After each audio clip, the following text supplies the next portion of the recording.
Hi students, so welcome to the new section of chapter 4 that we are dealing. ഈ ക്ലാസ്സിലൊക്കെ deal ചെയ്ത chapter 4ൻ്റെ ഒരു new സെക്ഷനാണ് and the chapter 4 is British exploitation and resistance. So അതിൻ്റെ ഒരു new section that is organised struggles.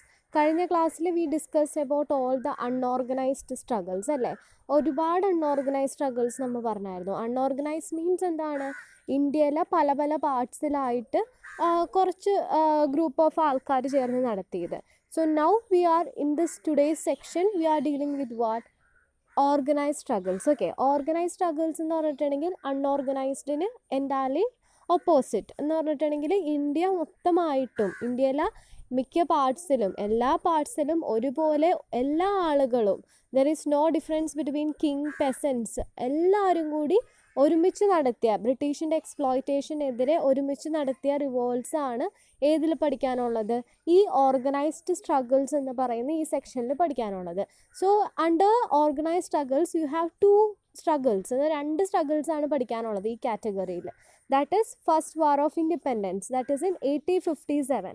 അപ്പോൾ year എപ്പോഴും മനസ്സിൽ വേണം. It is very important. ഏത് ഉറക്കത്തിൽ ചോദിച്ചാലും you should able to say first war of independence 1857.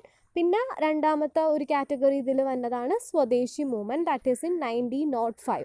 അപ്പോൾ ഇത് രണ്ടും is an example of organised struggles. Okay, so നമുക്ക് അപ്പോൾ I think you all no what is organised struggles അല്ലേ, എന്താണെന്ന് അറിയാം. അതായത് എന്താണ്? ഇന്ത്യ മൊത്തമായിട്ടും ബ്രിട്ടീഷിനെതിരെ എല്ലാ ആളുകളും കൂടി ബ്രിട്ടീഷിൻ്റെ എക്സ്പ്ലോയിറ്റേഷനെതിരെ പ്രൊട്ടസ്റ്റ് ചെയ്തതിനെയാണ് ഓർഗനൈസ്ഡ് സ്ട്രഗിൾസ്. അതിലെ രണ്ട് സ്ട്രഗിൾസ് ആണ് നിങ്ങൾക്ക് പഠിക്കാനുള്ളത്. That is first war of independence and Swadeshi movement. So moving to the first section, that is first war of independence. Okay, അപ്പോൾ ഫസ്റ്റ് വാർ ഓഫ് ഇൻഡിപെൻഡൻസ് എന്ന് പറഞ്ഞിട്ടുണ്ടെങ്കിൽ ഇയർ ഞാൻ പറഞ്ഞു 1857 sepoys of Meerut start poor salary abuse. ഇതാണ് ആദ്യത്തെ point. അതായത് എന്താണ്? അതായത് വി നോ ദാറ്റ് ഇവിടെ ബ്രിട്ടീഷ് വന്നപ്പോൾ ബ്രിട്ടീഷുകാർ ഇന്ത്യൻ സോൾജിയേഴ്സിനെ യൂസ് ചെയ്തിട്ടുണ്ട്. അവരുടെ മിലിറ്ററിക്ക് വേണ്ടി ഇവിടെ ഒരു മിലിറ്ററി സെറ്റപ്പ് ചെയ്യാൻ വേണ്ടി നമ്മുടെ ഇവിടുത്തെ ഇന്ത്യൻ സോൾജിയേഴ്സിനെ യൂസ് ചെയ്തായിരുന്നു. അപ്പോൾ ഇന്ത്യൻ സോൾജിയേഴ്സിന് എന്ത് പേരിലാണ് അറിയപ്പെട്ടിരുന്നത്? സീപോയ്സ് എന്നാണ് അറിയപ്പെട്ടിരുന്നത്. അപ്പോൾ ബ്രിട്ടീഷുകാരുടെ കീഴിൽ ഇന്ത്യൻ സോൾജിയേഴ്സ് എന്ത് ചെയ്തായിരുന്നു? വർക്ക് ചെയ്തായിരുന്നു. ഓക്കെ, അപ്പോൾ ആ Indian soldiers they started raising voice against the exploitation of ബ്രിട്ടീഷിൻ്റെ എക്സ്പ്ലോയിറ്റേഷനെതിരെ ഇന്ത്യൻ സോൾജിയേഴ്സ് എവിടത്തെയാണ്? മീരറ്റ് എന്ന് പറഞ്ഞാൽ ഇന്ത്യയിലൊരു പ്ലേസ് ആണ്. അവിടുത്തെ സോൾജിയേഴ്സ് അല്ലെങ്കിൽ സീപോയ്സ് എന്ത് ചെയ്തു? ബ്രിട്ടീഷിനെതിരെ പ്രൊട്ടസ്റ്റ് ചെയ്തു. അങ്ങനെയാണ് first war of independence start ചെയ്യണത്. എന്തിനെതിരെയാണ് അപ്പോൾ അവർ ആദ്യം പ്രൊട്ടസ്റ്റ് ചെയ്തത്? That is written there. എന്തൊക്കെയാണ്? Poor salary abuse. അപ്പോൾ അവർക്ക് ഭയങ്കര പുവർ ആയിട്ടുള്ള സാലറിയാണ് കൊടുത്തിരുന്നത്, പിന്നെ ബ്രിട്ടീഷിൻ്റെ അബ്യൂസ്. അപ്പോൾ അതൊക്കെ കാരണം ഇന്ത്യൻ സോൾജിയേഴ്സ് എന്ത് ചെയ്തു? അല്ലെങ്കിൽ സീപോയ്സ് എന്ത് ചെയ്തു? ബ്രിട്ടീഷിനെതിരെ ഫൈറ്റ് ചെയ്തു. അവിടെ നിന്നാണ് first war of independence start ചെയ്യണത്. പിന്നെ ഇതൊരു വലിയൊരു ഇൻറ്റൻസിറ്റിയിലോട്ട് എത്തുന്നത് എപ്പോഴാണെന്ന് വെച്ചിട്ടുണ്ടെങ്കിൽ ഒരു റൂമർ സ്പ്രെഡ് ചെയ്യുക. ഇന്ത്യൻ സോൾജിയേഴ്സ് അല്ലെങ്കിൽ സീപോയ്സിൻ്റെ ഇടയിൽ ഒരു റൂമർ സ്പ്രെഡ് ചെയ്തു. ആ റൂമർ എന്താണ്? ഇവർ യൂസ് ചെയ്യുന്ന cartridge is greased with fats of cow and pig. അതായത് ഈ സോൾജിയേഴ്സ് എന്ത് ഉപയോഗിക്കും? കാട്രിഡ്ജസ് ഒക്കെ ഉപയോഗിക്കുമല്ലോ. അപ്പോൾ അത് എന്ത് വെച്ച് ഗ്രീസ് ചെയ്തേക്കണേന്ന് പറഞ്ഞു? കൗവിൻ്റെയും പിഗിൻ്റെയും നെയ്യ്. അതാണ് ഇത് ഗ്രീസ് ചെയ്യാൻ ഉപയോഗിച്ച കാട്രിഡ്ജ്. ഗ്രീസ് ചെയ്യാൻ ഉപയോഗിച്ചത് കൗവിൻ്റെയും പിഗിൻ്റെയും ഫാറ്റ് അല്ലെങ്കിൽ നെയ്യാണെന്ന് പറഞ്ഞു. നമുക്കറിയാം ഇന്ത്യൻ സോൾജിയേഴ്സിൽ മുസ്ലിംസും ഹിന്ദുസൊക്കെ ഒരുപാടുള്ളതാണ് അല്ലേ. അപ്പോൾ എന്ത് സംഭവിക്കും? ഹിന്ദു മുസ്ലിംസിന് ഈ കൗവും പിഗ് എന്നൊക്കെ പറഞ്ഞിട്ടുണ്ടെങ്കിൽ അവർക്കത് യൂസ് ചെയ്യാൻ പാടില്ല, അവർക്കത് ഹറാമാണ് അല്ലേ. അപ്പോൾ ഇങ്ങനെ ഒരു റൂമർ സ്പ്രെഡ് ചെയ്യുമ്പോൾ, റൂമർ എന്ന് പറഞ്ഞാൽ എന്താണ്? അത് ശരിക്കും ഉള്ള കാര്യമല്ല, ഒരു കിംവദന്തി എന്നൊക്കെ പറയില്ലേ, ആ സംഭവം തന്നെ. അപ്പോൾ ആ ഒരു റൂമർ സ്പ്രെഡ് ചെയ്തപ്പോൾ it actually wounded the sentiments of Hindu Muslim unity. അവിടുത്തെ ഹിന്ദു മുസ്ലിംസ് ഇങ്ങനെ ആണ് തങ്ങൾ കടിച്ചു വലിക്കുന്ന ഈ കാട്രിഡ്ജസ് അതിൽ എന്തെന്നാണെന്ന് പറഞ്ഞു? കൗവിൻ്റെയും പിഗിൻ്റെയും നെയ്യാണെന്ന് പറഞ്ഞപ്പോൾ ഇറ്റ് അഫക്ട്സ് ഹിന്ദു മുസ്ലിം സോൾജിയേഴ്സിനാണ്. ഹിന്ദു മുസ്ലിം സോൾജിയേഴ്സിന് ഹറാമായ സാധനം അവർ യൂസ് ചെയ്യാൻ അവർ യൂസ് ചെയ്യണത് ഇതാണെന്ന് പറഞ്ഞപ്പോക്കും ദേ കാണ്ട് ഏബിൾ ടു എന്താണ് അതിനോട് ഒത്തുപോവാൻ ആർക്ക് പറ്റിയില്ല, ഹിന്ദു മുസ്ലിം സോൾജേഴ്സിന് പറ്റിയില്ല. അപ്പോൾ എന്ത് ചെയ്തു, അവരിതിനെതിരെ പ്രൊട്ടസ്റ്റ് ചെയ്യാൻ തുടങ്ങി. ഞങ്ങൾ കാട്രിഡ്ജസ് യൂസ് ചെയ്യില്ല, അത് ഞങ്ങൾക്ക് പറ്റില്ല, കാരണം ഞങ്ങളുടെ റിലീജിയൻ പറഞ്ഞേക്കണത് അത് യൂസ് ചെയ്യാൻ പാടില്ല. കൗവിൻ്റെയും പിഗിൻ്റെയൊക്കെ fat we are not using such animals. ആ ആനിമൽസൊക്കെ യൂസ് ചെയ്യാൻ പാടില്ല അല്ലേ ഹിന്ദുസിനും മുസ്ലിംസിനും. അപ്പോൾ അത് ആണ് ഇവർ എന്ത് ചെയ്ത് ഈ ബ്രിട്ടീഷുകാർക്കെതിരെ എന്ത് ചെയ്യാൻ തുടങ്ങി, ഇങ്ങനെ പ്രൊട്ടസ്റ്റ് ചെയ്യാൻ തുടങ്ങി. ആ സമയത്ത് ഇന്ത്യൻ സോൾജറിൽ ഒരു ലീഡിങ് സോൾജർ ആയിരുന്നു മംഗൾ പാണ്ഡെ. ഈ മംഗൾ പാണ്ഡെ എന്ത് ചെയ്യും, മംഗൾ പാണ്ഡെനോട് പറയും, ഈ ബ്രിട്ടീഷ് ഓഫീസേഴ്സ് മംഗൾ പാണ്ഡെനോട് പറയും you should use this cartridge, ഈ കാട്രിഡ്ജ് നീ ഉപയോഗിച്ചേ പറ്റൂ എന്നും പറഞ്ഞ് ഫോഴ്സ് ചെയ്യും അവനെ. മംഗൾ പാണ്ഡേനെ ഫോഴ്സ് ചെയ്യിപ്പിച്ച് ഉപയോഗിപ്പിക്കാൻ നോക്കും എന്ത്, നമ്മുടെ ഈ കാട്രിഡ്ജ്. പക്ഷെ മംഗൾ പാണ്ഡെ അതെന്ത് ചെയ്യില്ല, അത് മംഗൾ പാണ്ഡെ എത്ര പറഞ്ഞിട്ടും മംഗൾ പാണ്ഡെ കേൾക്കില്ല. അവസാനം മംഗൾ പാണ്ഡേനെ ഒരുപാട് ഫോഴ്സ് ചെയ്യണത് കണ്ട് അവസാനം സഹികെട്ട് ഈ മംഗൾ പാണ്ഡെ എന്ത് ചെയ്യും, ആ ബ്രിട്ടീഷ് ഓഫീസറിനെ ഷൂട്ട് ചെയ്യും. അതായത് തന്നെ ഇത് യൂസ് ചെയ്യാൻ പ്രേരിപ്പിച്ച ആ ബ്രിട്ടീഷ് ഓഫീസറിനെ ഷൂട്ട് ചെയ്യും. അങ്ങനെ he was sentence to death, അതായത് ഹാങ് ചെയ്യും, തൂക്കിക്കൊല്ലും. അങ്ങനെ മംഗൾ പാണ്ഡെ എന്ത് സംഭവിക്കുന്നു, മരിക്കുന്നു. അപ്പോൾ ഇതായിരുന്നു ആ സമയത്ത് സ്പ്രെഡ് ചെയ്ത റൂമർ. അപ്പോൾ അങ്ങനെ വന്നപ്പോൾ ഇന്ത്യൻ സോൾജേഴ്സ് എല്ലാവരും ബ്രിട്ടീഷിനെതിരെയായി. ഓക്കെ, ഇപ്പോൾ മംഗൾ പാണ്ഡേൻ്റെ ഡെത്തും കൂടി സംഭവിച്ചപ്പോൾ എന്ത് സംഭവിച്ചു, അയാൾ ഒരു ബ്രിട്ടീഷ് ഓഫീസേഴ്സിനെ കൊന്നു, അതുകൊണ്ട് ബ്രിട്ടീഷ് ഓഫീസേഴ്സ് അയാൾ എന്ത് ചെയ്തു, തൂക്കിക്കൊന്നു. അപ്പോൾ ഇതൊക്കെ കൂടി വന്നതുകൊണ്ട് തന്നെ എന്ത് സംഭവിച്ചു അല്ലേ, ബ്രിട്ടീഷിനെതിരെ ഇന്ത്യൻ സോൾജേഴ്സ് മൊത്തം എന്തായി, ബ്രിട്ടീഷിനെതിരെയായി. ഓക്കെ, അപ്പോൾ ഇതിനെ സപ്പോർട്ട് ചെയ്ത് എല്ലാവരും വന്നായിരുന്നു. കിങ്സ് വന്നു, ഫാമേഴ്സ് വന്നു, ക്രാഫ്റ്റ്സ്മാൻ വന്നു, കോമൺ പീപ്പിൾ എല്ലാവരും ഈ ഒരു ഫസ്റ്റ് വാർ ഓഫ് ഇൻഡിപെൻഡൻസിന് എന്ത് ചെയ്തു, പാർട്ടിസിപ്പേറ്റ് ചെയ്തു. ആദ്യം ഇന്ത്യൻ സീപ്പോയ്സ് ആണ് തുടങ്ങിയതെങ്കിൽ പോലും ഇതിന് കുറച്ച് നേരം കഴിഞ്ഞപ്പോൾ ഇതിന് സപ്പോർട്ടായി ആരൊക്കെ വന്നു, സാധാരണ ഫാമേഴ്സ് വന്നു, സ്റ്റുഡൻസ് വന്നു, ക്രാഫ്റ്റ്സ്മെൻ വന്നു, എല്ലാവരും വന്നു. എന്തിനാ, ഇതിനെ സപ്പോർട്ട് ചെയ്തുകൊണ്ട്. ഓക്കെ, രാജാക്കന്മാർ പോലും ഇതിനെ സപ്പോർട്ട് ചെയ്തുകൊണ്ട് വന്നു എന്നാണ് പറയണത്. അപ്പോൾ ബ്രിട്ടീഷിനെതിരെ നമ്മുടെ ഇന്ത്യയിലുള്ള എല്ലാവരും ഫസ്റ്റ് വാർ ഓഫ് ഇൻഡിപെൻഡൻസിൻ്റെ സമയത്ത് ഒത്തുകൂടി. ആ സമയത്ത് നമുക്ക് മുസ്ലിമിൻ്റെ ഹിന്ദുസിൻ്റെ യൂണിറ്റി ഭയങ്കരമായിട്ട് കാണാൻ പറ്റും. കാരണം എന്താണ്, ഹിന്ദു മുസ്ലിംസിൻ്റെ ആ ഒരു റിലീജിയനെ അഫക്റ്റ് ചെയ്യുന്ന തരത്തിലുള്ള ഇതാണ് അവരെവിടെ കൊണ്ടുവന്നത്, കാട്രിഡ്ജസിൽ ഉപയോഗിച്ചു എന്ന് പറയുന്ന കൗവിൻ്റെയും പിഗിൻ്റെയും ഫാറ്റ് അല്ലേ. അപ്പോൾ അതുകൊണ്ട് തന്നെ ഹിന്ദു മുസ്ലിംസൊക്കെ ഭയങ്കര യൂണിറ്റിയോടുകൂടി ബ്രിട്ടീഷിനെതിരെ ഫൈറ്റ് ചെയ്തൊരു യുദ്ധം കൂടിയാണ് ഈ ഫസ്റ്റ് വാർ ഓഫ് ഇൻഡിപെൻഡൻസ്. അതുകൂടാതെ എല്ലാവരും ഇതിനെ സപ്പോർട്ട് ചെയ്തു. King, farmers, peasants, common people, every one participated and they raise a voice against this British. Okay, അപ്പോൾ ഏറ്റവും അവസാനം ഇതിൻ്റെ ഒരു റിസൾട്ടായിട്ട് എന്ത് സംഭവിച്ചു, ഡൽഹി ക്യാപ്ചർ ചെയ്തു. അതായത് ഡൽഹിയിലൊക്കെ ബ്രിട്ടീഷിൻ്റെ ഭരണമായിരുന്നു. അപ്പോൾ ഡൽഹി എന്ത് ചെയ്തു, ഇവർ ക്യാപ്ചർ ചെയ്തിട്ട് അവിടെ ആ സമയത്ത് ബ്രിട്ടീഷുകാരാണ് ഡൽഹി ഭരിച്ചുകൊണ്ടിരുന്നത്. അപ്പോൾ ബ്രിട്ടീഷുകാരുടെ കയ്യിൽ നിന്ന് ഡൽഹി ക്യാപ്ചർ ചെയ്തിട്ട് അവിടെ വീണ്ടും എംപറർ, അതായത് ഡൽഹിയിലും നമ്മുടെ ഇവിടെ രാജാക്കന്മാരായിരുന്നു ഭരിച്ചിരുന്നത്. ബ്രിട്ടീഷ് വന്നപ്പോൾ എന്ത് സംഭവിച്ചു, കുറേ എല്ലാം ബ്രിട്ടീഷ് ഡയറക്റ്റായിട്ട് ഭരണം നടത്തി. കുറേ സ്റ്റേറ്റ്സൊക്കെ ആർക്ക് കൊടുത്തു, രാജാക്കന്മാർക്ക് കൊടുത്തു. പക്ഷേ രാജാക്കന്മാർ അവർക്കെതിരെ എന്തെങ്കിലും പറഞ്ഞിട്ടുണ്ടെങ്കിൽ അപ്പം തന്നെ ആ രാജാവിനെ എന്ത് ചെയ്യും, അവിടെ നിന്ന് മാറ്റിയിട്ട് ബ്രിട്ടീഷ് കൺട്രോൾ ചെയ്യും. അങ്ങനെയാണ് ഡൽഹിയിൽ ബ്രിട്ടീഷ് ഡയറക്റ്റായിട്ട് control ചെയ്തുകൊണ്ടിരിക്കണമായിരുന്നു.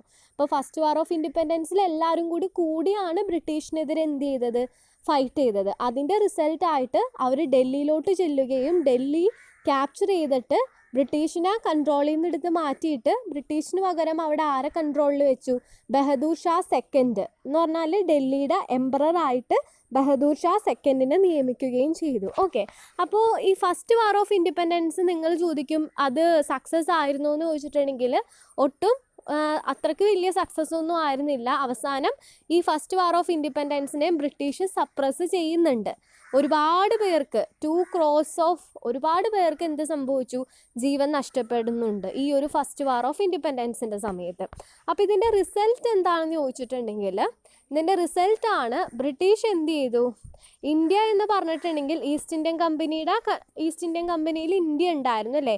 India is A part of East India company. അങ്ങനെയാണ് ബ്രിട്ടീഷ് ഇവിടെ വന്നപ്പോൾ ഈസ്റ്റ് ഇന്ത്യ കമ്പനി കൊണ്ടുവന്നു, ഇന്ത്യേനെ ഈസ്റ്റ് ഇന്ത്യ കമ്പനിയിൽ പാർട്ടാക്കി വെച്ചു. പക്ഷേ ഈ ഒരു ഫസ്റ്റ് വാർ ഓഫ് ഇൻഡിപെൻഡൻസിൻ്റെ റിസൾട്ടായിട്ട് എന്ത് സംഭവിച്ചു? ഇന്ത്യേനെ ഈസ്റ്റ് ഇന്ത്യ കമ്പനിയിൽ നിന്ന് എടുത്ത് മാറ്റി. അപ്പോൾ India is much more free എന്ന് പറയാം. ഈസ്റ്റ് ഇന്ത്യ കമ്പനിയുടെ കൺട്രോളിലാകുമ്പോൾ India was totally under the control of British exploitation ആകും. ഈ ഒരു എല്ലാവരും ബ്രിട്ടീഷിനെതിരെ ഇങ്ങനെ വോയിസ് എടുത്തത് കൊണ്ടാണ് എന്ത് സംഭവിച്ചത്? ഈ ബ്രിട്ടീഷ് എന്ത് ചെയ്തു? ഫസ്റ്റ് വാർ ഓഫ് ഇൻഡിപെൻഡൻസിൻ്റെ ഒരു റിസൾട്ടായിട്ട് നിങ്ങൾക്ക് പഠിക്കാനുള്ള 2 റിസൾട്ടാണ് ഈ കൊടുത്തേക്കണത്. ആദ്യമാണ് എന്ത്? ഈ ബ്രിട്ടീഷുകാർ ഇന്ത്യേനെ ഈസ്റ്റ് ഇന്ത്യ കമ്പനിയിൽ നിന്ന് എടുത്ത് മാറ്റി. They are not even now. ഇപ്പോൾ ഇന്ത്യ എന്തല്ല, it's not a part of East India company. പിന്നെ രണ്ടാമത്തേതെന്ന് വെച്ചിട്ടുണ്ടെങ്കിൽ എന്താണ്? Changes in policies and administration of ബ്രിട്ടീഷുകാർ ഒരുപാട് പോളിസീസും അഡ്മിനിസ്ട്രേറ്റീവ് റിഫോംസ് എല്ലാം കൊണ്ടുവന്നായിരുന്നു. നമ്മൾ പഠിച്ചില്ലേ?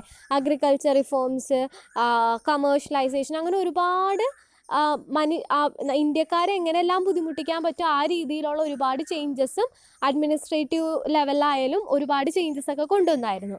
അപ്പോൾ ഈ ഫസ്റ്റ് വാർ ഓഫ് ഇൻഡിപെൻഡൻസിൻ്റെ റിസൾട്ടായിട്ട് കുറച്ച് മാറ്റങ്ങളെല്ലാം അവർ വരുത്തി. അവർ കൊണ്ടുവന്ന ഒരുപാട് ചേഞ്ചസ് കൊണ്ടുവന്നു, ഒരുപാട് പോളിസീസ് കൊണ്ടുവന്നു, ഒരുപാട് അഡ്മിനിസ്ട്രേറ്റീവ് റിഫോംസ് കൊണ്ടുവന്നു.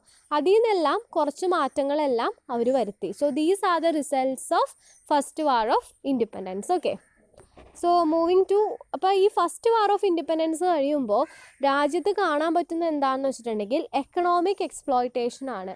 അതായത് ഈ ഫസ്റ്റ് വാർ ഓഫ് ഇൻഡിപെൻഡൻസ് 1857 കഴിഞ്ഞെങ്കിൽ പോലും അത് ബ്രിട്ടീഷുകാർ ഞാൻ സപ്രസ് ചെയ്തു എന്ന് പറഞ്ഞു.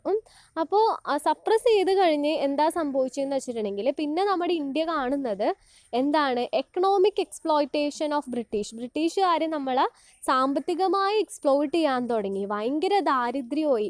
നമ്മുടെ നാട്ടിൽ പൈസ ഇല്ല, എല്ലാവർക്കും എന്താണ്? ദാരിദ്ര്യമാണ്, പോവർട്ടിയാണ്, ഫെമിനാണ്, ഫാമിനൊക്കെ ആയി. അപ്പോൾ ഇങ്ങനെ വന്നപ്പോൾ എന്ത് സംഭവിച്ചു? ഒരുപാട് പേര് ഭക്ഷണം കിട്ടാതെ, ഈ 2 crore ഓഫ് പീപ്പിൾ, അതായത് 2 കോടി ആളുകൾ ഈ ദാരിദ്ര്യം കാരണം മരിക്കുന്നുണ്ട്. അതിൻ്റെ പിക്ചറാണ് കൊടുത്തത്. ആർക്കും ആവശ്യത്തിനല്ല, ഒട്ടും ഭക്ഷണം കിട്ടാത്തൊരവസ്ഥയായി. എന്തുകൊണ്ട്? Economic exploitation of British. അതായത് ബ്രിട്ടീഷുകാർ സാമ്പത്തികം, ഇന്ത്യയുടെ എക്കോണമി മൊത്തം ആരാണ് കൺട്രോൾ ചെയ്തിരുന്നത്? ബ്രിട്ടീഷാണ് കൺട്രോൾ ചെയ്തിരുന്നത്. അപ്പോൾ അതുകൊണ്ട് തന്നെ സാധാരണക്കാർക്കല്ല, പകുതി മുക്കാൽ ജനങ്ങൾക്കും ആവശ്യത്തിന് ഭക്ഷണം കിട്ടാതെ. അപ്പോൾ നോക്കിയേ, ഒരാൾ ആ പിക്ചറിൽ നോക്കി, ആ ഒരു കോലം ആകുക, 2 കോടി ആൾക്കാർ ഭക്ഷണം കിട്ടാതെ മരിക്കുക എന്ന് പറയുമ്പോൾ എന്തായിരിക്കും അവസ്ഥ? അതായത് അത്രയ്ക്ക് എക്കണോമിക്കലി ആയിട്ട് നമ്മൾ ബ്രിട്ടീഷ് എക്സ്പ്ലോയിറ്റ് ചെയ്തു. അതിൻ്റെ റിസൾട്ടായിട്ടാണ് ബംഗാളിലും അങ്ങനെ ഒരുപാട് നമ്മൾ കണ്ടത്? ബംഗാളാണ് മെയിനായിട്ട് ഈ ഒരു ഫെമൈൻ വന്ന സ്ഥലം. അപ്പോൾ അങ്ങനെ ഒരുപാട് സ്ഥലങ്ങളിൽ ഈ പോവർട്ടി വന്നു, അതുകൊണ്ട് ആൾക്കാർ മരിക്കുകയും ചെയ്തു.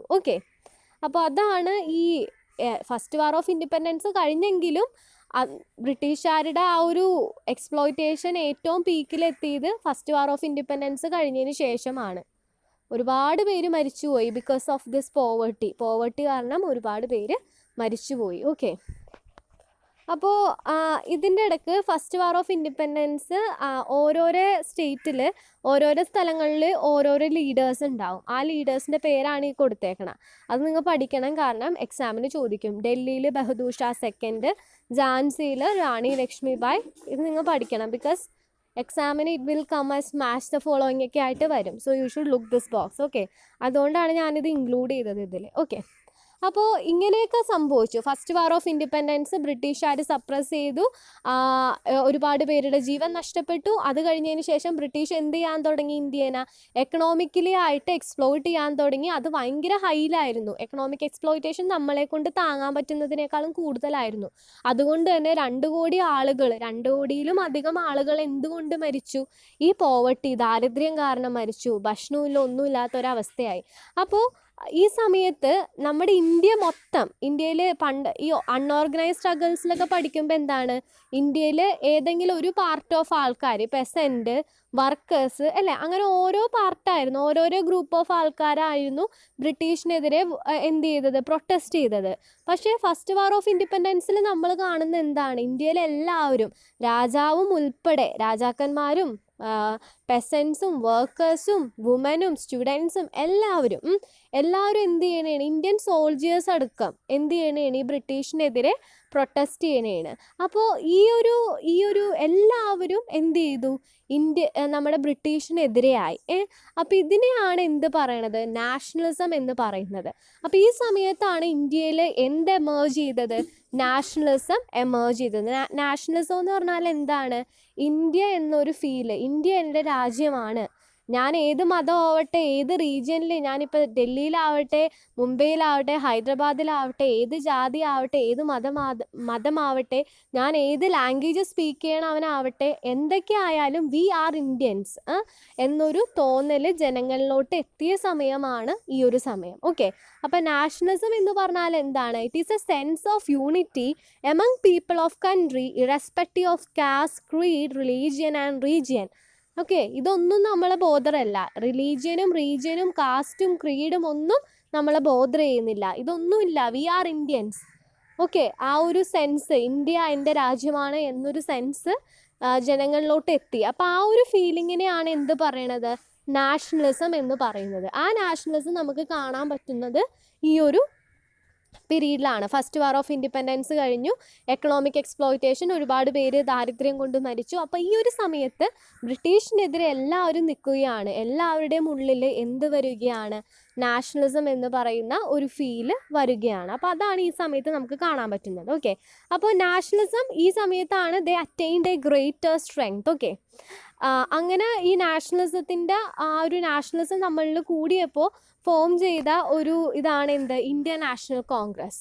അപ്പോൾ നാഷണലിസത്തിൻ്റെ ആ ഒരു strength, India is our country എന്ന ആ ഒരു ഇത് കൂടിയപ്പോൾ എന്ത് ചെയ്തു, we just form Indian National Congress. Okay, അപ്പോൾ കുറേ ആൾക്കാരെല്ലാവരും കൂടി ഇന്ത്യനെ എങ്ങനെയെങ്കിലും ബ്രിട്ടീഷിൻ്റെ കയ്യിൽ നിന്ന് മോചിപ്പിക്കണം എന്ന് കരുതി ഇന്ത്യയിലെ 72 ആണ്, 72 ഡെലിഗേറ്റ്സ്, അതായത് ഇന്ത്യയിലെ പല പല പാർട്സിലുള്ള 72 ആൾക്കാർ എന്ത് ചെയ്തു, ഇന്ത്യൻ നാഷണൽ കോൺഗ്രസ്സിലോട്ട് വരികയും ഇന്ത്യൻ നാഷണൽ കോൺഗ്രസ് എന്ന് പറയുന്ന ആ ഒരു കമ്മിറ്റി, ആ ഒരു ഇത് ഫോം ചെയ്യുകയും ചെയ്തു. എന്തിനാണ് ഇന്ത്യൻ നാഷണൽ കോൺഗ്രസ് ഫോം ചെയ്തത്, ഇന്ത്യനെ ബ്രിട്ടീഷിൻ്റെ കയ്യിൽ നിന്ന് മോചിപ്പിക്കാൻ വേണ്ടിയാണ് ഇന്ത്യൻ നാഷണൽ കോൺഗ്രസ് ഫോം ചെയ്തത്. അതെന്തുകൊണ്ടാണ് ഫോം ചെയ്തത്, നാഷണലിസം, ജനങ്ങളിൽ അതുവരെയും കണ്ടുവരാത്ത ഒരു നാഷണലിസം കണ്ടു.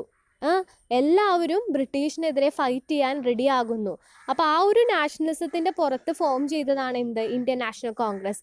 എന്നാണ് ഫോം ചെയ്തത്, ഡിസംബർ 1885 ബോംബെ.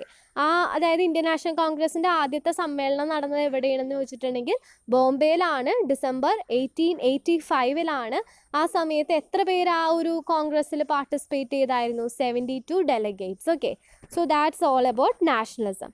അപ്പോൾ ഈ സമയത്ത് വേറൊരു തിയറി, അതായത് Dadabhai Naoroji is A famous social reformer, അല്ലേ, സോഷ്യൽ ലീഡറൊക്കെയാണ് ദാദാബായ് നവറോജി. അപ്പോൾ ഈ സമയത്ത് ദാദാബായ് നവറോജി എന്ന് പറയുന്ന വ്യക്തി കൊണ്ടുവന്ന ഒരു തിയറിയാണ് ഡ്രെയിൻ തിയറി. ഓക്കെ, അത് നിങ്ങൾ പഠിക്കണം. അതായത്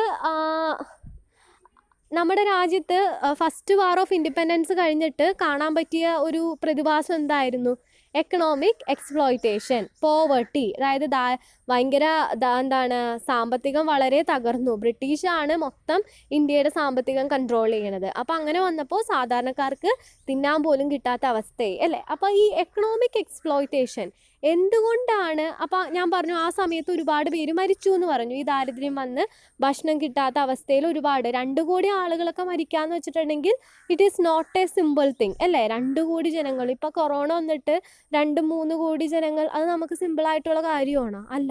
അപ്പോൾ ഒന്ന് ആലോചിച്ച് നോക്കിയേ, that is because of A virus, അല്ലേ. പക്ഷേ ഇതെന്ന് പറഞ്ഞിട്ടുണ്ടെങ്കിൽ ഭക്ഷണം കിട്ടാതെ ഇത്ര ആളുകൾ രാജ്യത്ത് മരിക്കുക, എന്തുകൊണ്ടായിരിക്കും അത് സംഭവിച്ചത് എന്നറിയാൻ വേണ്ടി ദാദാബായ് നവറോജി എന്ന് പറയുന്ന ആൾ എന്തുകൊണ്ടാണ് ഈ പോവർട്ടി, ഈ സ്റ്റാവേഷൻ ഇന്ത്യയിൽ വന്നത് എന്ന് കണ്ടുപിടിക്കാൻ വേണ്ടി ഒരു പഠനം നടത്തി. അതിൻ്റെ റിസൾട്ടായിട്ട് അദ്ദേഹം കൊണ്ടുവന്ന ഒരു തിയറിയാണ് ഡ്രെയിൻ തിയറി. അപ്പോൾ ഡ്രെയിൻ തിയറിയിൽ പറയണ എന്താണെന്ന് വെച്ചിട്ടുണ്ടെങ്കിൽ ഇയാൾ കണ്ടുപിടിച്ചത് ഈ പോവർട്ടിയും സ്റ്റാവേഷൻ, ഇന്ത്യയിൽ ഇത്രയും കോടി ആൾക്കാർ പട്ടിണി കൊണ്ടും ദാരിദ്ര്യവും കൊണ്ടും മരിക്കണത്, ആ പട്ടിണിക്ക് കാരണം എന്താണ്, it is due to the flow of wealth from India to England. നമ്മുടെ രാജ്യത്ത് എന്തില്ല, വെൽത്ത് ഇല്ല, മണിയില്ല, മണി ശരിക്കും എങ്ങോട്ടാ ഫ്ലോ ചെയ്യണത്? ഇന്ത്യയിൽ നിന്ന് ഇംഗ്ലണ്ടിലോട്ട് ഫ്ലോ ചെയ്യുകയാണ്. ഇതുകൊണ്ടാണ് ഇന്ത്യയിലെ ആൾക്കാർക്ക് എന്ത് ഫേസ് ചെയ്യേണ്ടി വന്നത്? Poverty, starvation. അതുകൊണ്ടാണ് അവിടെ 2 കോടി ആൾക്കാർ മരിച്ചെന്ന് ആര് കണ്ടുപിടിച്ചു? ദാദാബായ് നവറോജി കണ്ടുപിടിച്ചു. അപ്പോൾ ഈ ഒരു തിയറീനെയാണ് എന്ത് പറയണത്? Drain theory. അതായത് he found that the poverty and starvation in India is due to the flow of wealth from India to England. ഇന്ത്യയിൽ നിന്ന് ഇംഗ്ലണ്ടിലോട്ടാണ് മണി ഒഴുകണത്. നമ്മുടെ ഇന്ത്യയിൽ മണി നിൽക്കണില്ല. വെൽത്ത് എങ്ങോട്ടാണ് പോണത്? Money is not there in India. It is actually flowing from India to England. ഇവിടെ ഇല്ല, ഇംഗ്ലണ്ടിലോട്ടാണ് എന്ത്? മണിയുടെ ഒരു ഫ്ലോ. ഓക്കെ, അപ്പോൾ അതുകൊണ്ടാണ് നമ്മുടെ ഇവിടെ മണി ഇല്ലെങ്കിൽ, നമ്മുടെ ഇവിടെ വെൽത്ത് ഇല്ലെങ്കിൽ how our India be economically എങ്ങനെ റിച്ച് ആകും? ഇല്ല അല്ലേ? അതുകൊണ്ടാണ് സാമ്പത്തികം തകരാൻ കാരണം. 2 കോടി ആളുകൾ ദാരിദ്ര്യം മൂലം മരിക്കാൻ കാരണം. ഓക്കെ, അപ്പോൾ ഈ ഒരു തിയറീനെയാണ് എന്ത് പറയണത്? Drain theory. അപ്പോൾ എങ്ങനെയാണ് how did the Indian wealth flow to Britain? അപ്പം നിങ്ങൾ വിചാരിക്കും ഇന്ത്യയിലെ മണി എങ്ങനെയാണ് ബ്രിട്ടനിലോട്ട് ഫ്ലോ ചെയ്യണത്, ഇംഗ്ലണ്ടിലോട്ട് ഫ്ലോ ചെയ്യണത്? അതിനുള്ള answers are given in the text book, you must study. Okay, export of Indian raw materials. നമുക്കറിയാം ഇവിടെ ഒരുപാട് കാര്യങ്ങളൊക്കെ നട്ടുപിടിപ്പിക്കും, അതായത് കൾട്ടിവേറ്റ് ചെയ്യും. എന്നിട്ട് ഈ റോ മെറ്റീരിയൽസ് എല്ലാം എന്ത് ചെയ്യും? അങ്ങോട്ട് കയറ്റി വിടും. അപ്പം നമ്മുടെ ഇവിടെ എന്താണ്? പണിയെടുക്കുക. എന്താണ് ഒരു വേർഡ് ഉണ്ടല്ലോ, okay I just forget it. Okay, അതായത് എന്താണ്? ഒരുപാട് നേരം എന്ത് ചെയ്യും? പണിയെടുക്കും. ഒരുപാട് പണിയെടുക്കുന്നുണ്ട്, പക്ഷേ പണിയെടുത്ത് കിട്ടണ റോ മെറ്റീരിയൽസ് എല്ലാം തന്നെ എങ്ങോട്ട് കയറ്റി വിടും? അതായത് ഇംഗ്ലണ്ടിലോട്ട് കയറ്റി വിടും. അപ്പോൾ നമുക്ക് ഇവിടെ ഉണ്ടാകുമോ വല്ലതും? ഇല്ല. പിന്നെ നോക്കിയേ, salary and pension to the British officers in India. അതോടൊപ്പം തന്നെ വേറൊരു പ്രതിഭാസം ഈ സമയത്ത് കണ്ടത് എന്താണെന്ന് വെച്ചിട്ടുണ്ടെങ്കിൽ, ബ്രിട്ടീഷുകാർ ഇവിടെ വന്നു. എന്താ സംഭവിച്ചു? അവർ ഇവിടുത്തെ എല്ലാം കൺട്രോൾ ചെയ്തത് ആരാണ്? ബ്രിട്ടീഷാണ്. അപ്പോൾ ബ്രിട്ടീഷ് ഒരുപാട് ഓഫീസേഴ്സ് ഉണ്ട്, ഓരോരോ സ്ഥലങ്ങളിൽ ഓരോരോ ബ്രിട്ടീഷ് ഓഫീസേഴ്സ് ഉണ്ടാവും. അപ്പോൾ ഈ ബ്രിട്ടീഷ് ഓഫീസേഴ്സിനും ബ്രിട്ടീഷുകാരുടെ ആർമിക്കൊക്കെ പൈസ കൊടുക്കാനുള്ള ഉത്തരവാദിത്വം ആർക്കാണ്? ഇന്ത്യക്കാർക്കാണ്. അപ്പോൾ ഇന്ത്യ എന്ന് പറയുന്നതിന് എന്തെങ്കിലും മണി ഉണ്ടെങ്കിൽ ആ മണി ആർക്ക് കൊടുക്കണം? ഈ ബ്രിട്ടീഷുകാർക്ക് പെൻഷനായിട്ടും സാലറി ആയിട്ടും കൊടുക്കണം. നമ്മളൊന്നും പറഞ്ഞിട്ടില്ല അവരോട് ഇതൊക്കെ ചെയ്യാൻ, എങ്കിൽ പോലും നമ്മൾ എന്ത് ചെയ്യണം? ഈ ബ്രിട്ടീഷ് ഓഫീസേഴ്സ്, ഇവിടെ നിൽക്കുന്ന ഇന്ത്യയിൽ നിൽക്കുന്ന ബ്രിട്ടീഷ് ഓഫീസേഴ്സിന് നമ്മൾ പെൻഷനും സാലറിയൊക്കെ കൊടുക്കണം. അപ്പോഴും എന്താണ്? ഇന്ത്യയുടെ വെൽത്ത് കുറയുള്ളൂ. അപ്പോൾ ഇന്ത്യയുടെ വെൽത്ത് എങ്ങോട്ടാണ് പോണത്? ഇന്ത്യയിൽ നിന്ന് ബ്രിട്ടീഷുകാരുടെ കയ്യിലോട്ട്. അതായത് ഫ്ലോ ഓഫ് മണിയാണ് ഈ കാട്ടുന്നത്, മണീൻ്റെ ഒരു ഫ്ലോ. പിന്നെ നോക്കിയേ, profit gain through the sale of British products in India. അതുകൂടാതെ ബ്രിട്ടീഷുകാർ എന്ത് ചെയ്ത്? അവരുടെ നാട്ടിലുണ്ടാക്കുന്ന സാധനങ്ങൾ ഇവിടെ കൊണ്ടുവന്ന് എന്ത് ചെയ്തു? വിൽക്കുന്നുണ്ട് അല്ലേ? അപ്പോൾ അതും കൂടി വിറ്റപ്പോൾ, അപ്പോൾ ബ്രിട്ടീഷുകാരുടെ സാധനം ഇവിടെ കൊണ്ടുവന്ന് വിറ്റ് പോയിട്ടുണ്ടെങ്കിൽ അവർക്ക് കിട്ടുന്ന പൈസ ഇന്ത്യക്കാർക്കാണോ കിട്ടുന്നത്? ബ്രിട്ടീഷുകാർക്കാണോ കിട്ടുന്നത്? ബ്രിട്ടീഷുകാർക്ക്. സോ ആ മണി എങ്ങോട്ടാണ് ഫ്ലോ ചെയ്യണത്? ഇംഗ്ലണ്ടിലോട്ട് അല്ലെങ്കിൽ ബ്രിട്ടനിലോട്ട് ഫ്ലോ ചെയ്യും. നമ്മുടെ ഇവിടെ നിൽക്കുന്നില്ല. പിന്നെ ടാക്സ് ഫ്രം ഇന്ത്യയിൽ നിന്ന് അവർ ഒരുപാട് ടാക്സ് കളക്ട് ചെയ്യും, എല്ലാ സാധനത്തിനും ടാക്സും. അതും ആരുടെ കയ്യിലാണ് വന്നത്? ബ്രിട്ടീഷുകാരുടെ കയ്യിൽ. സോ ഇവിടെ എന്താ സംഭവിച്ചത്? അക്കോർഡിംഗ് ടു ദാദാബായ് നവറോജി, ദാദാബായ് നവറോജിയുടെ ഡ്രെയിൻ തിയറീൻ്റെ കൺസെപ്റ്റ് അനുസരിച്ച് ഈ ഒരു സ്റ്റാവേഷനും പോവർട്ടിക്കും കാരണം എന്താണ്? ഫ്ലോ ഓഫ് വെൽത്തിൻ്റെ ഒരു ഫ്ലോ. ഇന്ത്യയിൽ വെൽത്ത് ഇല്ല. ഇന്ത്യയിൽ എന്തൊക്കെ നമ്മൾ എത്രയൊക്കെ മണി കളക്ട് ചെയ്താലും ആ മണിയെല്ലാം തന്നെ എങ്ങോട്ട് ഫ്ലോ ചെയ്യുന്നുണ്ട്? ബ്രിട്ടനിലോട്ട് ഫ്ലോ ചെയ്യുന്നു എന്ന് ആര് കണ്ടുപിടിച്ചു? ദാദാബായ് നവറോജി. അപ്പോൾ അതെങ്ങനെയാണെന്നാണ് ഈ 4 പോയിന്റ്സിൽ കൊടുത്തേക്കണം. So you should study this. Okay, പിന്നെ വേറൊരു നാഷണലിസം ഉണ്ട്. നാഷണലിസം നമുക്ക് എന്താണെന്ന് അറിയാം. അതിൻ്റെ കാറ്റഗറി തന്നെ വരുന്ന ഒരു നാഷണലിസമാണ് എക്കണോമിക് നാഷണലിസം. ഓക്കെ, അത് പഠിക്കണം. അതായത് ദാദാബായ് നവറോജി, രമേശ് ചന്ദ്ര ദത്ത്, പിന്നെ ഗോപാൽ കൃഷ്ണ ഗോഖലെ. അപ്പോൾ ഇവർ പറഞ്ഞു, ഇവരെന്താ ചെയ്തതെന്ന് വെച്ചിട്ടുണ്ടെങ്കിൽ, ഈ 3 ആൾക്കാർ, അതായത് ദാദാബായ് നവറോജി, രമേശ് ചന്ദ്ര ദത്ത്, ഗോപാലകൃഷ്ണ ഗോഖലെ. അപ്പോൾ ഈ 3 പേര് എന്ത് ചെയ്തെന്ന് വെച്ചിട്ടുണ്ടെങ്കിൽ, സാധാരണ ജനങ്ങളിലോട്ട് പറഞ്ഞു കൊടുത്തു. സാധാരണ ജനങ്ങളിൽ എന്ത് പറഞ്ഞു കൊടുത്തു? ഈ ബ്രിട്ടീഷുകാർ ഇവിടെ കൊണ്ടുവന്ന എക്കണോമിക് പോളിസിയാണ് ഇന്ത്യയുടെ ഈ ഒരു ഇംപവറിഷ്ഡ് സ്റ്റേറ്റിന് കാരണം. ഇന്ത്യയുടെ ഈ ദാരിദ്ര്യത്തിനും സ്റ്റാവേഷനും എല്ലാം കാരണം എന്താണ്? ബ്രിട്ടീഷുകാർ കൊണ്ടുവന്ന എക്കണോമിക് പോളിസിയാണ്. അവർ ഒരുപാട് ചേഞ്ചസ് കൊണ്ടുവന്നു. അതെല്ലാം തന്നെ ഇവിടെ വെൽത്ത് നിൽക്കാനല്ല, അതെല്ലാം എങ്ങോട്ട് പോകാനാണ്? ബ്രിട്ടൻ. മണി ശരിക്കും ഇവിടെയല്ല നിൽക്കുന്നത്, വെൽത്ത് എവിടെ നിന്ന് എങ്ങോട്ട് ഫ്ലോ ചെയ്യുകയാണ്? ഇവിടെ നിന്ന് ബ്രിട്ടനിലോട്ട് ഫ്ലോ ചെയ്യുകയാണ്. അപ്പോൾ ബ്രിട്ടീഷുകാർ കൊണ്ടുവന്ന എക്കണോമിക് പോളിസീസാണ് ഈ ഒരു ഇന്ത്യയുടെ ഈ ഒരു പരിതാപകരമായ അവസ്ഥയ്ക്ക് കാരണമെന്ന് ഈ 3 പേരും ജനങ്ങളിലോട്ട് കൊണ്ടുവന്നു. ജനങ്ങളിൽ ഇവരെന്ത് ചെയ്തു, ഈ കാര്യങ്ങൾ അറിയിച്ചു. ഇവർ ജസ്റ്റ് തീരുമാനം, ഇവർക്ക് മനസ്സിലായിട്ട് കാര്യമില്ലല്ലോ, ഇവർക്ക് മനസ്സിലാകുന്ന കാര്യം ഇവർ ആരിലോട്ട് എത്തിക്കണം, ജനങ്ങളിലോട്ട് എത്തിക്കണം. അങ്ങനെ ഈ 3 പേര് എക്കണോമിക് പോളിസിയാണ് നമ്മുടെ ഈ രാജ്യത്തിൻ്റെ ഇംപോവറിഷ്ഡ് അല്ലെങ്കിൽ ഈ ഒരു പരിതാപകരമായ അവസ്ഥയ്ക്ക് കാരണമെന്ന് ജനങ്ങളെ അറിയിച്ചു. അപ്പോൾ അവർക്ക് മനസ്സിലായി എന്താണ് ഈ ഇപ്പോൾ ഞങ്ങൾ ഫേസ് ചെയ്യുന്ന, ജനങ്ങൾക്ക് എന്ത് മനസ്സിലായി, ഇവർ പറഞ്ഞപ്പോൾ ജനങ്ങൾക്ക് മനസ്സിലായി ഇപ്പോൾ ഞങ്ങൾ ഫേസ് ചെയ്യുന്ന ഈ പോവർട്ടി, ഈ ദാരിദ്ര്യം ഒക്കത്തിനും കാരണം ആരാണ്, അതെല്ലാം ഉണ്ടാക്കിയത് ആരാണ്, ബ്രിട്ടീഷ് ആണെന്ന് സാധാരണ ജനങ്ങൾക്ക് മനസ്സിലായി. അപ്പോൾ അത് ജനങ്ങളിൽ ഈ ഒരു ആൻറ്റി ബ്രിട്ടീഷ് ആറ്റിറ്റ്യൂഡ് വളർത്തി. അതായത് ഞങ്ങളുടെ ഈ ഒരു അവസ്ഥയ്ക്ക് കാരണം, ഞങ്ങളുടെ നാട്ടിൽ 2 കോടി ജനങ്ങൾ മരിച്ചു ദാരിദ്ര്യം മൂലം, അതിന് കാരണം ഈ ബ്രിട്ടീഷുകാർ കൊണ്ടുവന്ന എക്കണോമിക് പോളിസിയുമാണെന്ന് മനസ്സിലായി. ആർക്ക്? സാധാരണ ജനങ്ങൾക്ക്. അപ്പോൾ എന്ത് സംഭവിച്ചു, ഈ സാധാരണ ജനങ്ങളിൽ ഒരു ആൻറ്റി ബ്രിട്ടീഷ് ആറ്റിറ്റ്യൂഡ് വന്നു. ആൻറ്റി ബ്രിട്ടീഷ് ആറ്റിറ്റ്യൂഡ് എന്ന് പറഞ്ഞാൽ എന്താണ്, ബ്രിട്ടീഷുകാർക്ക് എതിരെ നിൽക്കാനുള്ള ഒരു ആറ്റിറ്റ്യൂഡ് വന്നു. അപ്പോൾ അവരെല്ലാം ഒറ്റക്കെട്ടായി എന്തിനെതിരെ നിന്നു, ഈ ബ്രിട്ടീഷിനെതിരെ നിന്നു. അപ്പോൾ ഇതിനെയാണ് എന്ത് പറയണത്, എക്കണോമിക് നാഷണലിസം. അതായത് അവർ ഒറ്റക്കെട്ടായി നിന്നു. ആർക്കെതിരെ? ബ്രിട്ടീഷിനെതിരെ. അപ്പോൾ അതിനെ നമ്മൾ നാഷണലിസം എന്ന് പറയും. എക്കണോമിക് എന്ന് പറയുന്ന ആ ടേം എന്തുകൊണ്ടായിരിക്കും വന്നത്, എക്കണോമിക് നാഷണലിസം. അവരെന്തുകൊണ്ടാണ് ഒറ്റക്കെട്ടായിട്ട് നിന്നത്, ബ്രിട്ടീഷുകാർ കൊണ്ടുവന്ന എക്കണോമിക് പോളിസിയാണ് അവരുടെ ഈ പരിതാപകരമായ അവസ്ഥയ്ക്ക് കാരണമെന്ന് ഇന്ത്യയിലെ ജനങ്ങൾ മനസ്സിലായി.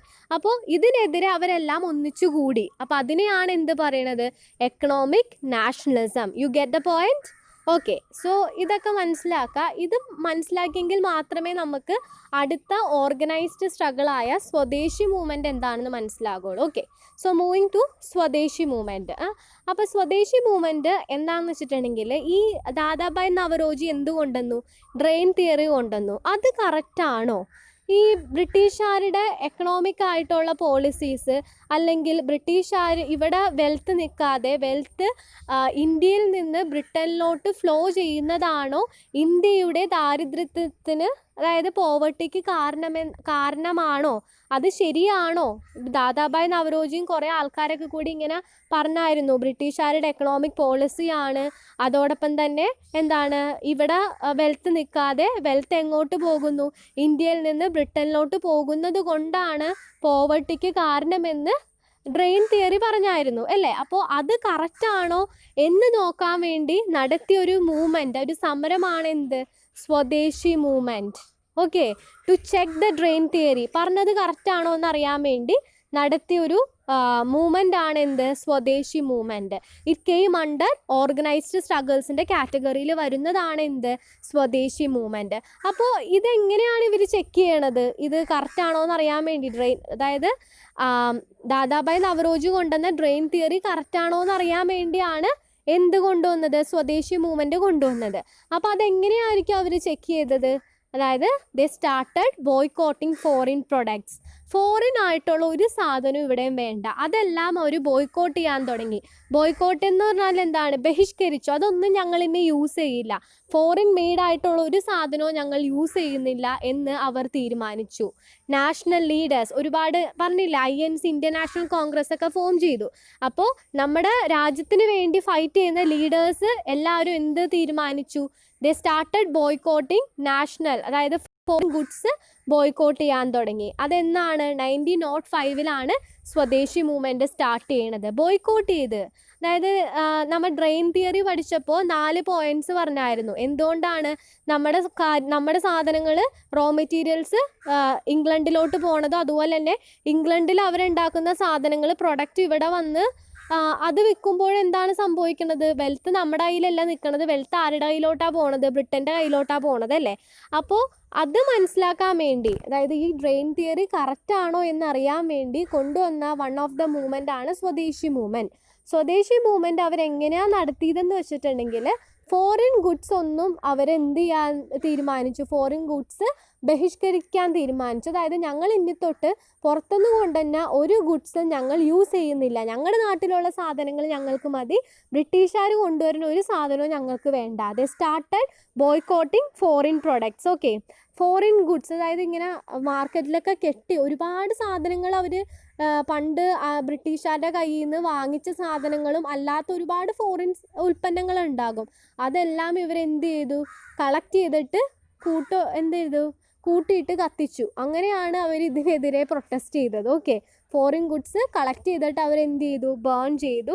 അപ്പോൾ ഇന്ത്യയിൽ സ്വന്തമായിട്ട് ഒരുപാട് സാധനങ്ങളൊന്നും ഉണ്ടായിരുന്നില്ല, അതുകൊണ്ടാണ് ഇവർക്ക് ബ്രിട്ടീഷ് കൊണ്ടുവന്ന സാധനങ്ങളിൽ ആശ്രയിക്കേണ്ടി വന്നത്. അപ്പോൾ അതിനൊരു പരിഹാരമായിട്ട് ഇവരെന്ത് ചെയ്തു, ഇന്ത്യയിൽ ഈ സമയത്ത് സ്വദേശി മൂവ്മെൻറ്റ് നടക്കുന്ന സമയത്ത് ഒരുപാട് soap company, match box company, national bank എല്ലാം എക്സ്റ്റാബ്ലിഷ് ചെയ്യുന്നുണ്ട്. കാരണം ഇതൊന്നും ഇന്ത്യയിൽ ഉണ്ടായിരുന്നില്ല, ഇതൊക്കെ ഫോറിൻകാരുടെ സ്ഥാപനങ്ങളായിരുന്നു. അപ്പോൾ ഫോറിൻകാരുടെ ഒരു സ്ഥാപനങ്ങൾ ഞങ്ങൾ യൂസ് ചെയ്യുന്നില്ല, അതിന് പകരം ഇന്ത്യക്ക് ഇന്ത്യയുടേതായ സാധനങ്ങൾ മതി എന്ന് പറഞ്ഞാണ് ഈ സോപ്പ് കമ്പനിയും മാച്ച് ബോക്സ് കമ്പനിയും നാഷണൽ ബാങ്ക്സ് എല്ലാം ഈ സ്വദേശി മൂവ്മെൻറ്റിൻ്റെ സമയത്ത് എക്സ്റ്റാബ്ലിഷ് ചെയ്തത്. ഓക്കെ, അപ്പോൾ ഇതെന്ന് പറഞ്ഞിട്ടുണ്ടെങ്കിൽ എല്ലാവരും പാർട്ടിസിപ്പേറ്റ് ചെയ്തു. വുമൻസ് പാർട്ടിസിപ്പേറ്റ് ചെയ്തു, സ്റ്റുഡൻറ്റ് പാർട്ടിസിപ്പേറ്റ് ചെയ്തു, ലേബറേഴ്സ് പാർട്ടിസിപ്പേറ്റ് ചെയ്തു. ഞാൻ പറഞ്ഞില്ല, ഓർഗനൈസ് സ്ട്രഗിൾസ് എന്ന് പറയുമ്പോൾ ഇന്ത്യയുടെ എല്ലാ ഭാഗത്തും എല്ലാ ജനങ്ങളും ഇതിനെതിരെ ബ്രിട്ടീഷിൻ്റെ ഈ ഒരു ബ്രിട്ടീഷിൻ്റെ എക്സ്പ്ലോയിറ്റേഷനെതിരെ ഫൈറ്റ് ചെയ്തതാണ്. ഓക്കെ, അപ്പോൾ എല്ലാവരും വുമൻസൊക്കെ എന്ത് ചെയ്തെന്ന് വെച്ചിട്ടുണ്ടെങ്കിൽ അവർ യൂട്ടൻസിൽസ്, ബ്രിട്ടീഷുകാരുണ്ടാക്കിയാൽ കൊണ്ടുവന്ന യൂട്ടൻസിൽസും ബാങ്കിൾസ് എല്ലാം തന്നെ വേണ്ടെന്ന് വെച്ചു. ഞങ്ങൾക്ക് ഇനി ഈ യൂട്ടൻസിൽസ് വേണ്ട, ബ്രിട്ടീഷ് കൊണ്ടുവന്ന യൂട്ടൻസിൽസ് വേണ്ട, ബ്രിട്ടീഷ് കൊണ്ടുവന്ന ബാങ്കിൾസ് ഞങ്ങൾക്ക് വേണ്ട. സ്റ്റുഡൻസ് ബ്രിട്ടീഷ് സ്കൂൾസിൽ പഠിക്കാതെയായി, അവർ സ്കൂൾസ് എല്ലാം എന്ത് ചെയ്തു, അടപ്പിച്ചു. അവർ സ്കൂളിൽ നിന്ന് ഇനി ഞങ്ങൾക്ക് പഠിത്തം വേണ്ടെന്ന് പറഞ്ഞ് സ്കൂൾ വിട്ട് സ്ട്രീറ്റിലോട്ട് ഇറങ്ങി. ബിക്കോസ് ഈ സ്കൂൾസൊക്കെ ആരുടെ ആയിരുന്നു, ബ്രിട്ടീഷിൻ്റെ ആയിരുന്നു, ഇംഗ്ലീഷ് എഡ്യൂക്കേഷൻ. അപ്പോൾ അതൊന്നും വേണ്ട എന്ന് പറഞ്ഞ് സ്റ്റുഡൻസ് എന്ത് ചെയ്തു, സ്ട്രീറ്റ്സിലോട്ട് ഇറങ്ങി, സ്വദേശി മൂവ്മെൻറ്റ്. ഓക്കെ, പിന്നെ ലേബറേഴ്സ് വർക്ക് ചെയ്യാതെ ലേബേഴ്സ് പ്രൊട്ടസ്റ്റ് ചെയ്തു. പിന്നെ നമ്മുടെ ഈ തുണി അലക്കുന്ന ആൾക്കാരുണ്ടാവുമല്ലോ, ഇന്ത്യയിലും ഉണ്ടായിരുന്നു തുണി അലക്കി തേച്ച് കൊടുക്കുന്ന ആൾക്കാർ. ഓക്കെ, അവരെന്ത് ചെയ്ത്, അവർ ഫോറിനേഴ്സിൻ്റെ തുണി വാങ്ങി അലക്കി കൊടുക്കാത്ത ഒരവസ്ഥ വരെ എത്തി. ഓക്കെ, അതായത് അവർക്ക് ഫോറിനേഴ്സിൻ്റെ ഒരു സാധനവും എന്ത് ചെയ്യാൻ തുടങ്ങി, യൂസ് ചെയ്യണില്ല, ബ്രിട്ടീഷുകാരുടെ ഒരു സേവനവും ഞങ്ങൾക്ക് വേണ്ട. ആ ഒരു ആറ്റിറ്റ്യൂഡായിരുന്നു ഈ സ്വദേശി മൂവ്മെൻറ്റിൻ്റെ സമയത്ത് ജനങ്ങളിൽ ഉണ്ടായത്. ഓക്കെ, അപ്പോൾ ഈ സമയത്ത് നമ്മൾക്ക് അറിയേണ്ട മെയിനായിട്ടുള്ള 3 ആൾക്കാരാണ് ലാലാ ലജ്പത് റായ്, ബാലഗംഗാധര തിലക് ആൻഡ് ബിപിൻ ചന്ദ്രപാൽ.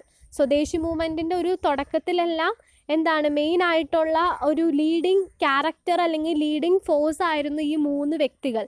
ഈ 3 വ്യക്തികളും സ്വദേശി മൂവ്മെൻറ്റ് എന്ന് പറയുമ്പോൾ നിങ്ങളുടെ മനസ്സിലോട്ട് വരുന്ന 3 ആൾക്കാരാണ് ലാലാ ലജ്പത് റായ്, ബാലഗംഗാധര തിലക് ആൻഡ് ബിപിൻ ചന്ദ്രപാൽ. ഇവരെ 3 പേരെയും കൂടി നമ്മൾ സിമ്പിളായിട്ട് എന്ത് പറയും, ലാൽ ബാൽ പാൽ.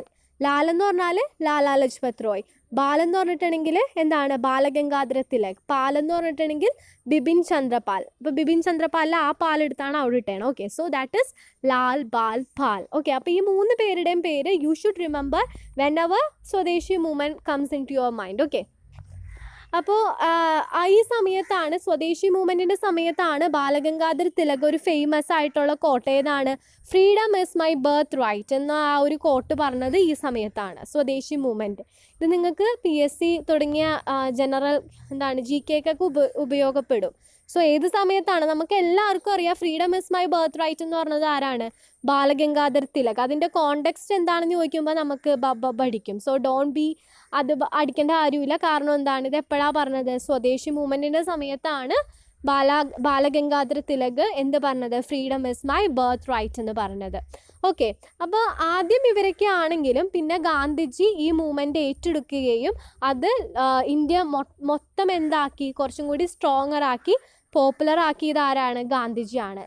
ലാൽ ബാൽ പാൽ ഉണ്ട്, അതുകൂടാതെ ഇത് കുറച്ച് കഴിഞ്ഞപ്പോഴേക്കും ഗാന്ധിജി ഏറ്റെടുത്തു, അത് കുറച്ച് സ്ട്രോങ്ങും പോപ്പുലറും ആക്കി. Okay, so that's all about സ്വദേശി മൂവ്മെൻറ്റ്. ഓക്കെ, അപ്പം സോ ഇൻ ടുഡേയ്സ് ക്ലാസ് നമ്മൾ എന്താ പഠിച്ചതെന്ന് വെച്ചിട്ടുണ്ടെങ്കിൽ ഓർഗനൈസ് സ്ട്രഗിൾസിൻ്റെ കീഴിൽ വന്ന രണ്ട് സ്ട്രഗിൾസ് ആണ്, first war of independence and Swadeshi movement. Okay, അപ്പോൾ ഇതോടെ ദിസ് ചാപ്റ്റർ ഇസ് കൺക്ലൂഡഡ് അല്ലേ, കഴിഞ്ഞു, ചാപ്റ്റർ ഫിനിഷായി. അപ്പോൾ നിങ്ങൾ എന്ത് ചെയ്യണം, you should give your own time. നിങ്ങൾ ഇത് മര്യാദയ്ക്ക് കേട്ടിട്ട് എന്ത് ചെയ്യണം, യു ഷുഡ് മനസ്സിലായില്ലെങ്കിൽ 2-3 തവണ കാണാം. So you get an overall idea of this. Okay, so I think you all get the point what ഇന്നത്തെ ക്ലാസ്സിൽ പറഞ്ഞ ഐഡിയാസ് ക്ലിയർ ആയെന്ന് വിശ്വസിക്കുന്നു. So thank you.